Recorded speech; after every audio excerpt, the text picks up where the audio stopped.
We often talk a lot about stories of beating the odds and people who are thankful to be alive. So this next story goes beyond that. A 12-year-old boy was shot in the heart. We should be talking about his obituary or death, but not today. Here's Charlie Edsity with our Heart Thread story. Let's talk about a 1 in 1,000 chance of survival. Those odds are not very good. But do you ever wonder, who is that one exception? Well, his name is Erik, and he is 14 years old. No, I didn't know what happened until my mom told me when I was here at the hospital.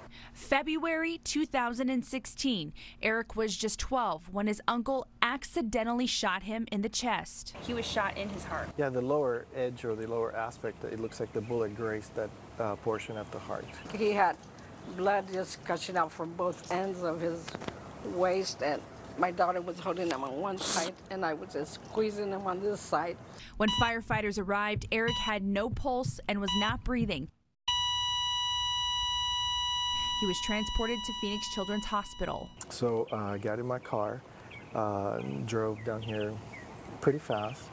I bypassed the usual routine of changing clothes and whatnot. I walked into the OR in jeans, basically. But somehow, some way, Erik's heart pulled through and survived. What does that mean to you, 14 years old, that you're basically a walking miracle? What does that mean?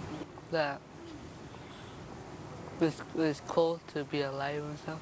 Almost 2 years later, handshakes, hugs, and thank yous to the men and women who worked together to save his life. How great does that feel to be able to hear a thank you? Well, it's amazing. This is sort of basically the fuel that keeps us coming back.